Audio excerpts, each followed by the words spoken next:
Yeah, thanks, Bill. We're going to go ahead and get rolling here today. So can you see my screen okay?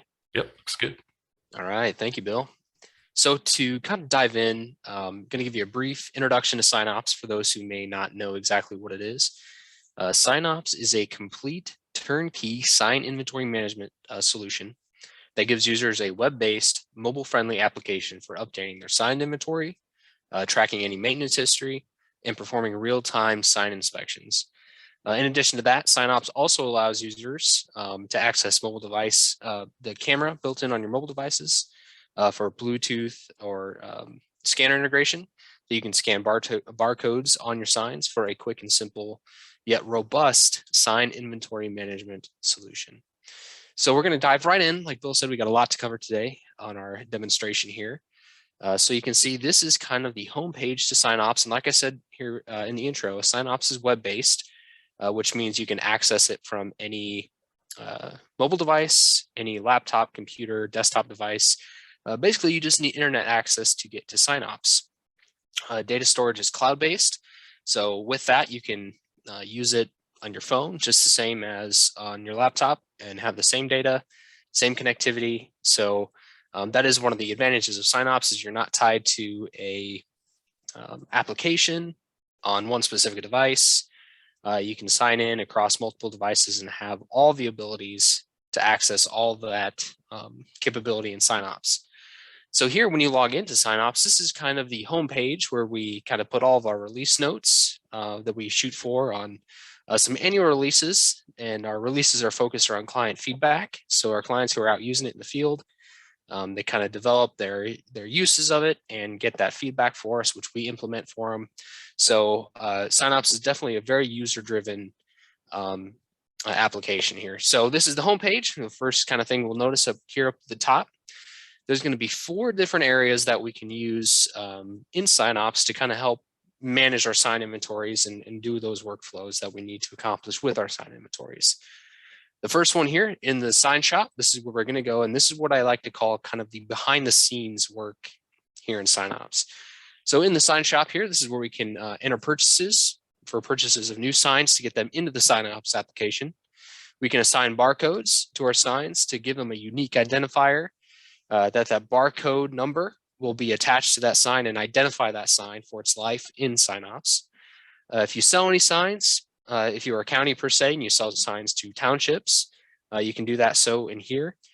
We can see the unassigned signs without a barcode and the signs with barcodes that are ready to go out into the field. So kind of to go through this workflow here, you can see when you enter signs as purchases, you give a number of parameters here that you can use to enter your signs. So for instance, you would select your supplier. You would select a sign type that you're going to go in and purchase. So if I wanted to purchase a yield sign today, I can go in and type some of those texts. Anything with yield in it is going to pop up. So if I enter yield here, I would select a dimension here for my yield sign. I would select a sheeting as well. Any sign text that may be on the sign. For here, it's just going to be yield, but for street name signs, this is particularly important, or for weight limits, seasonal weight limits, this is a useful field. I'm going to go ahead and select the manufacturer date. For our purpose today, I'm going to leave today. I'm going to pick my manufacturer and how many I'm going to buy. I'm going to go ahead and save. And now that purchase is saved. If I come into my sign shop now, I can see those signs and the unassigned signs here, right down here at the very bottom. Here's my yield signs that I just entered as purchases. You can see I've got 2 of them purchased from this quantity purchased, and I've used none of them yet so far. So the very next thing you're going to want to do once you've got your signs entered as purchases, they're kind of sitting in your sign shop, ready to go into the field. We're going to go back into our sign shop and we're going to assign a barcode. So if I click on that, and I'm going to select my yield signs I just entered here. Next, it's going to ask me for a tag ID. And I can go ahead and take my barcode here. You can see the barcode has got the barcode look to it. It's got the readable on it. This is 000992. So I'm going to go ahead and take my scanner as well. Get that going. It's got my scanner capability in there. Scan that barcode. And so now that barcode with that 000992 is going to now uniquely identify that yield sign through its life in SignOps. And so those barcodes will come in handy a little bit later here as well. So we'll kind of run through some other ways that we can just scan the signs and what that'll do for us in our inventory. So going back into the sign shop here, these are kind of the main functions. But again, we're going to want to bring our signs in as purchases, or we're going to assign them barcodes, and then they can kind of sit in the signs in stock set here. You can see this bottom here, 000992. This is the sign I just assigned with that barcode.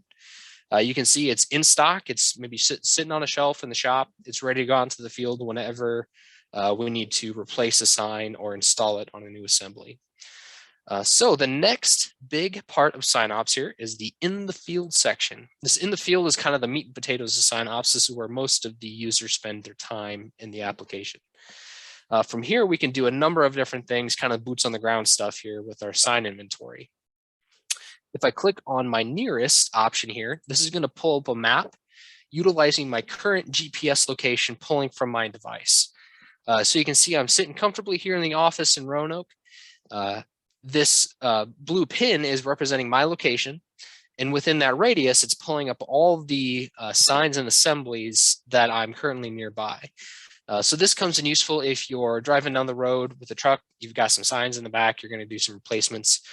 You can pull up this nearest map, and as you go down the road, this is going to update real time as you travel down the road. So for instance, if I went a little further down Front Street, I can kind of manually adjust my location. You can see now that I've got a new location set, I'm pulling up new signs within that little radius. So if I go back to my auto location, it's going to snap me back to where I actually am.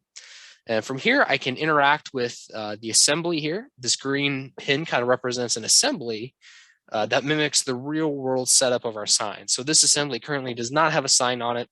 We can see we've got another assembly over here with the yield sign on it as well. So if I go in and I select this assembly, I can click on it on the map, or I can come down here and click on it kind of from a list from below the map. So if I go ahead and click on this assembly, it's going to tell me some information that's kept with this assembly. So for instance, we can see that this is a post. It's a wooden post. No lateral bracing. Again, we can see what road name here it's on, supports the side of the road. Any comments, we can enter those as well on our assemblies. From here at the very bottom, we can see that we have a couple different options. We can manage our signs on this particular assembly.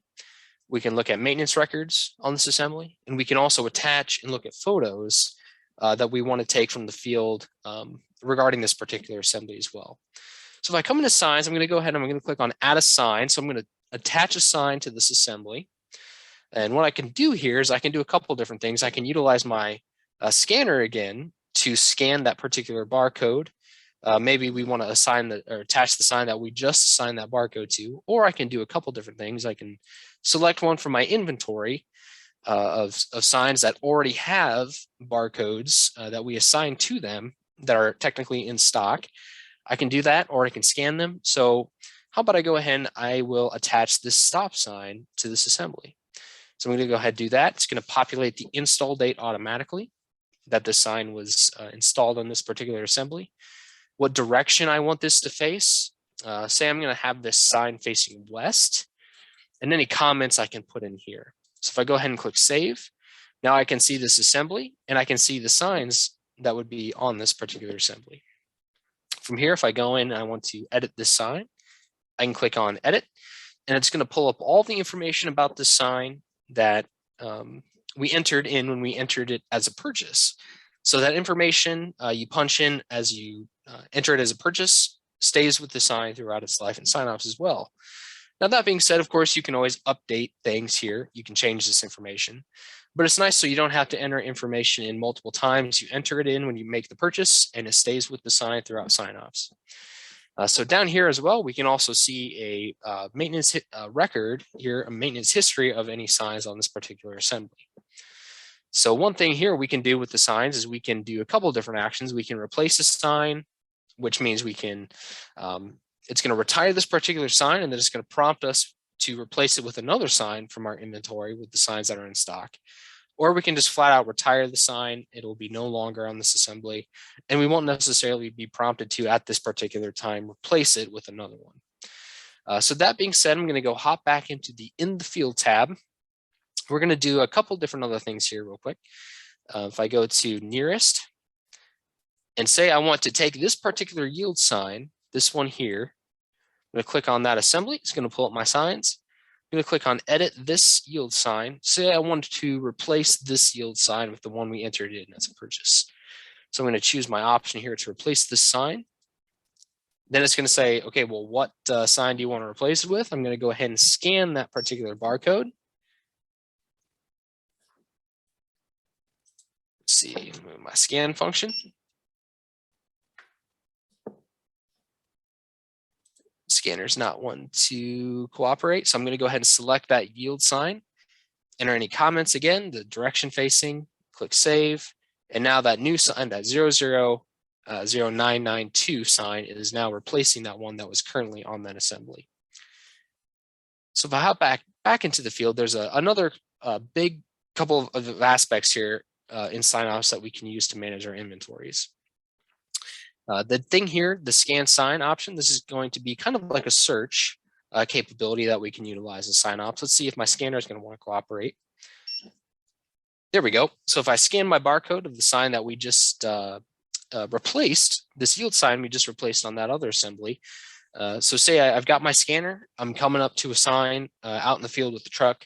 I can use that scan sign capability to quickly pull up to a sign, scan the barcode, and rapidly it's going to retrieve all that sign's information for me here. Now I can either replace it, I can retire it, I can add a maintenance record, I can do all that sort of things for this particular sign. So from here also as well, another thing to point out from the in the field tab are my signs that are in need of attention.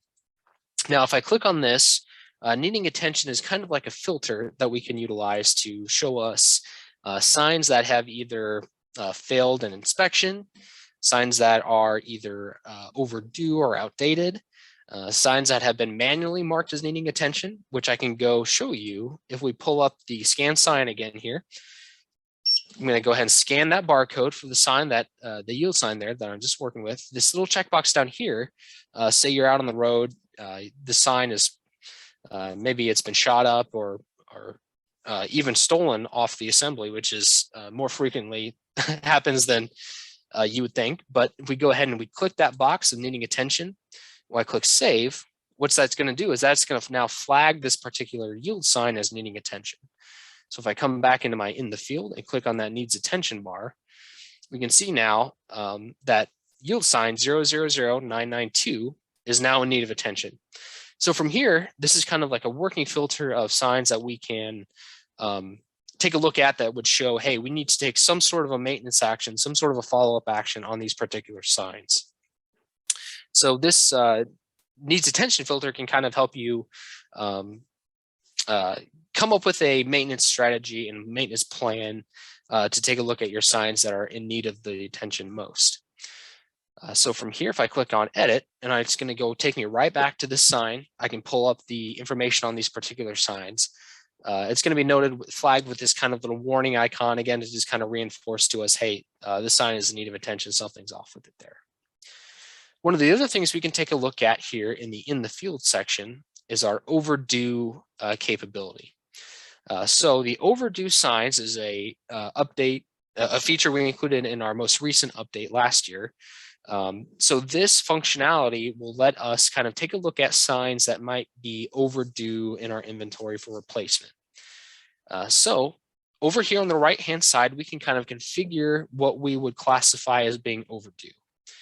So this first field, we can specify whether it's from the install date of the sign that we installed it on the assembly, or from the manufacturer date in which we entered in when we bought that sign as a purchase in the SignOps. So if I use this installation date, the second option here, if it was installed 10 years ago or more from today's date, technically then we can take a look at it and call it overdue. We can also change this category. So if you see our install date being more than 10 years ago from today's date, that would be applying to one particular sign. Here you can see underneath the map, this is going to be catching and applying to one particular sign. Say I wanted to make that 10 years, say I wanted to make it 12 years. So if I make that installation date more than 12 years ago from today, we're not going to be catching any. So we wanted to give users the ability to configure these options for themselves. So one organization might consider 10 years install date overdue. Another organization might consider 12 years from the install date as being overdue. We can also do the manufacture date as well. So if signs were manufactured more than 10 years ago from today's date, and again, it doesn't have to necessarily be today's date, we can specify a date and go from there. So if you wanted to do from January 1st of 2022 or January 1st of 2021, you can specify those dates just to give you as much control over your overdue classification as much as possible. We can also filter these by road names as well. So if we just say maybe our manufacturer date being more than 10 years ago from today caught 200 signs all at once.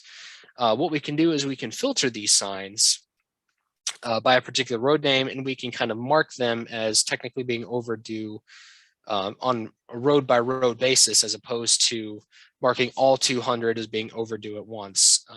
So in this case, we've got our sign selection. Say we're going to go ahead with manufacturer date 10 years or more from today's date as being our overdue classification. So once I've got my signs, this is going to affect 3 signs, and you can see their manufacturer date and how old they are so that they are caught.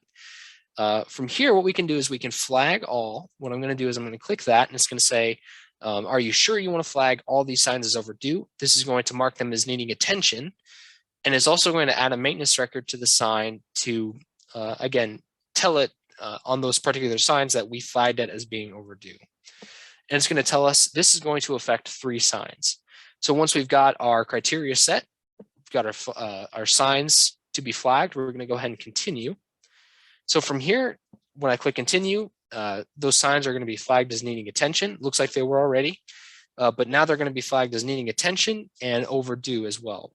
So if I come in here and click on this yield sign, for example, in addition to being overdue or in need of attention, now we've got this clock symbol, which tells us, hey, this sign is marked as being overdue as well. So when we replace the sign, when we retire the sign, that sign is then going to go into a different location, but then the new sign that it's going to be replacing will no longer have those needing attention or overdue designations with it like this one. You can see again from the maintenance history that this flag or this sign has been flagged overdue number of times. And we can see our most recent one down here at the bottom from today that it was overdue for replacement. One of the other big features of the In the Field tab is the sign inspection parameters here. So as we do our sign inspection, SignOps really wants to kind of streamline the sign inspection process because we know it can be very time consuming, it can be tedious. So SignOps really works to streamline that process as much as possible. So there's a couple different things we're going to enter in as we go to inspect our signs. The very first one, we're going to select whether it's a night or day inspection, depending on your organization. You probably do both, but you're going to want to specify what type of inspection you're doing here at the time of inspection. So if I go ahead and specify day inspection, the next thing it's going to ask me for is the road name. So if I select West Front Street here, just outside of our office, that's going to filter the assemblies and all the signs on those assemblies that are just on West Front Street. So if I then select the sign facing direction of all of those signs on West Front Street, I can select them all, and it's going to bring them all up regardless of what direction they're facing. But for this example, what I want to do is I just want to look at the ones that are facing west as I travel on my travel bearing, as I travel east. So as I go down east from West Front Street, what SignOps is going to do is it's going to take my current GPS location, just like we saw on the nearest map. It's going to take my current GPS location, bring up all those signs for me on West Front Street that are facing west as I go east. So this final thing here, this days recent, this is kind of a filter. So if we've done sign inspections already on signs that may be, on West Front Street in the past 2 days, what this is going to do is it's going to take those out of the list. So I'm not going to be inspecting them twice in the last 2 days. And again, this is also configurable. So if I wanted to do, 3 days or 4 days, 5 days, I can tweak that as need be. And the last option here, this toggle was only going to show me the signs in front. So say, I've got signs from my current location that maybe I'm starting in the middle of West Front Street. There's going to be signs already to the east of me, to the west of me that I've already passed. It's going to filter those out. So again, I'm only going to be showing the ones that are east of me as I travel east down the remainder of the road. So finally, once I've got all my parameters set up here, if I click search, here it's going to give me a list in order of the signs that I'm going to hit along the way. So the very closest sign to me is our yield sign here. You can see the distance it is away from me. It's about 400 feet. It's going to show me a couple of different things here about the sign. It's going to give me a couple different options of passing or failing. And again, I can pull up the edit option to take me right to that sign's attributes. And from there, I can edit any of that information on that particular sign. We can also see, just to kind of illustrate this signs in front feature, if I untoggle that, that's going to show me signs that I've already passed, and it's going to show a negative distance.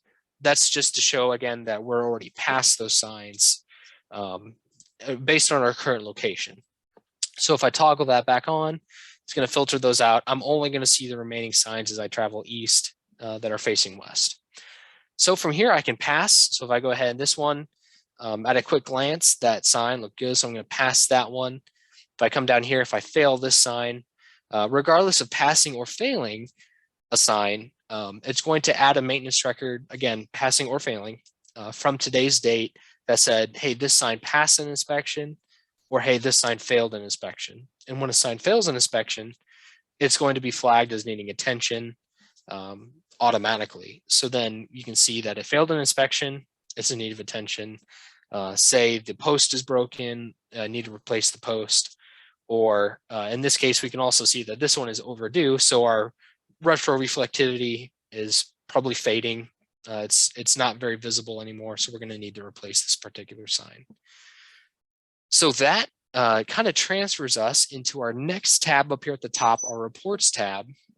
And in this reports tab, we're going to see a number of different features of our sign inventory, kind of that at a glance that we can kind of dissect and dive into a little bit more. So for instance, if I took a look at my needs attention option here, there's a couple different things that are going to pop up. We're going to see a table of all the signs that are in inventory. Again, it looks like there's 6 here that are marked as technically in need of attention. I can look at the table, or I can flip up here up at the top and click on map, and it's going to show me a map of all the signs that are in need of attention there. From the table, I can do another thing here as well. I can download this report. And when I download this report, what it's going to do is it's going to export a CSV file for me. If I click on that CSV, I can open it up here in Excel. I can see the information again here as well in Excel about these particular signs that are in need of attention. And from here, you may have, a couple hundred signs in need of attention in your inventory. So using this report functionality in Excel, we can tack on filters. We can kind of come up with a plan of maybe we just want to filter by, all the signs that are on West Front Street that are in need of attention. So we can filter just to those. We can see which ones are going to need replaced, what sign type we should go out. So you can kind of formulate a maintenance plan that way, kind of using these reports to give you a better look and feel for your inventory. So in SignOps, once you've used one report, you've kind of used them all. They're all kind of the similar functionality there with, if I take a look at my signs in the field detail, I'm going to see every individual sign that's in my inventory. You can see a number of different attributes here with those. I can also download this one as a report.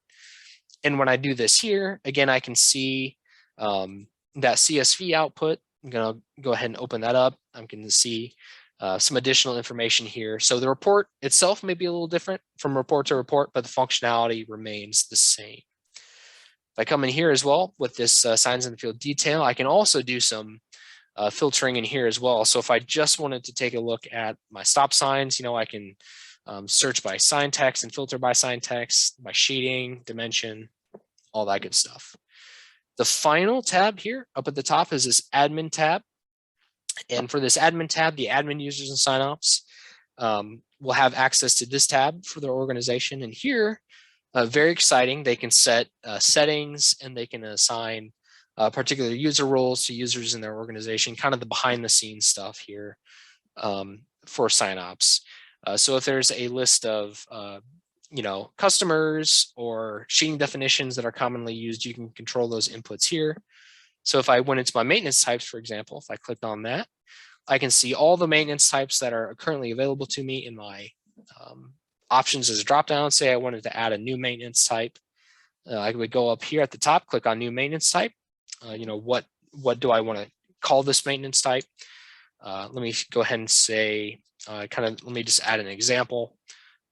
Click on save. And now example is an option to me as a maintenance type to choose from a dropdown. So to show kind of how that would work, if I went into nearest, if I go ahead and select on this stop sign here, I'm going to go ahead and pull up the stop sign. Down here at the bottom, the maintenance records, if I click on add a maintenance record, it's going to ask me for a type. And now I can see example is an option for me. So much like the reports tab, one admin tab, once you've done one, you've kind of done them all. That's all kind of how they all work. So if I wanted to make a new sheeting definition, for example, again, I would click on new sheeting and add it in that way, and it would be available to me as an option in SignOps. So with that kind of being said, that is kind of a real crash course demo on SignOps here. So I'll kind of check in with Bill, see if anybody has any questions or wants to show anything again. Yeah, no, that was obviously a lot, like we know every time, but no, it was a great overview. No questions in here right now. I kind of forgot to mention that to you guys, but I am gonna, let's see, send you a couple links. I'm gonna share my slides again, got some contact info. So yeah, so again, thank you guys for attending. I'm gonna send you the signups too. Yeah, thanks for attending. You got our contact info on there. So obviously reach out to myself or Mike. Give us a call here at the office. Also social media. We're all over there, so you can keep up to date on what we're doing and send out reminders and things like this for webinars and whatnot. But we do record all of our webinars. So again, we knew coming into this it was going to be pretty quick, kind of a quick hit, cramming a lot into half hour. So we do record all of our webinars. So everyone that signed up, you'll get that recording sent to you. We upload them to the YouTube channel, so you can subscribe there as well. Yeah, and SignOps, sorry, Bill, to interrupt, but SignOps does have its own YouTube channel that you can kind of go through and watch some videos on some of these processes on there as well. So just as an additional resource. Yeah, not a ton of stuff up on there, but yeah, some of these workflows we kind of cut out into littler videos, but then again, we'll put the whole webinar recording up there as well. So we'll definitely get that to you guys. But again, thanks for attending. And like I said, reach out with anything you need. We're here to help, and we'd love to talk to you guys about managing your signs. So again, thanks a lot, and we hope to talk to you guys real soon. Take care. Thanks, everybody.